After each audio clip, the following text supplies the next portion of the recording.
Candymonium is a B&M Hyper coaster located in Hershey Park, Pennsylvania. This coaster was one that I was very excited for because it is the same model type as Behemoth at Canada's Wonderland, and Behemoth is one of my favorite roller coasters I've ever ridden. After getting off of Candymonium, I was disappointed, but a weird kind of disappointed. Like, I still enjoyed the ride, like the airtime was just not as strong as I thought it was going to be. But here's the thing, I do not think it was the ride's fault. I have my theories, which I'll say later in the video, but for now, I'll rate Candy by my experience, and based on the way that I've written it. I will start off this video with the cons. First was the airtime. I was expecting the level of airtime I remember getting on Behemoth, which felt like Flowjector, but it was more like weak floater on Candy. The first drop was loads of fun, and I enjoyed soaring over that first hill, but I remember it giving weak floater airtime, and that was about it. In the next airtime hill, the trims hit, and I got no airtime.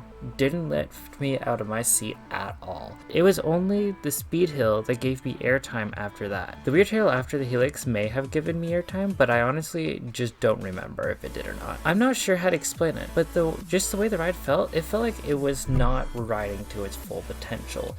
And the ride was good fun too. I rode it on the preview day, 2 hours before the park closed.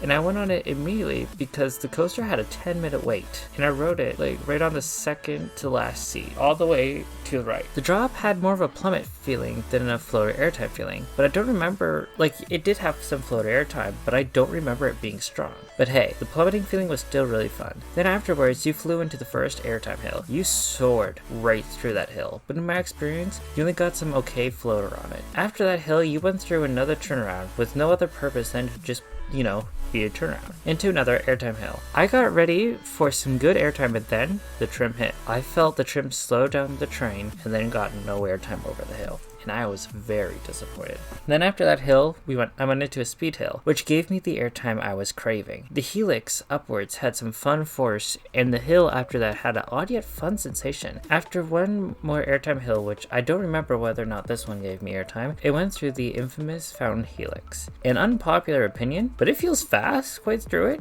Kind of intense too. I remember it being kind of intense. It was quite a fun turn around that I enjoyed it. And then basically it's the end of the ride. I remember laughing at the end because I still had a good time, but I could not help but be disappointed by the lack of airtime. Now for my theory. Before the preview, most of the day had rain and thunder, and yes, we had some pretty intense thunderstorms that day. We had 3 or 4 thunderstorms that day, so the coaster was down most of the day, which was one of the reasons why Candy had such a short wait. So I believed that it never had the chance to warm up, and I believe that since it was running with its trim, it just suffered even more due to that. So I believe it just had 2 factors against it, and because of that, I just got a bad ride on Candymonium. I'm not here to complain about this roller coaster, but instead I just want to see if this is normal for Candymonium, or did I just get a bad ride on it. I still have to give it an 8. It is a great ride. Trust me, it's an amazing ride that I love, and I don't regret getting on it, and I think it was a great investment for Hershey Park. I was just disappointed, but soon enough I plan to get a re-ride, and I am excited to give it a second chance. Thank you for watching this video.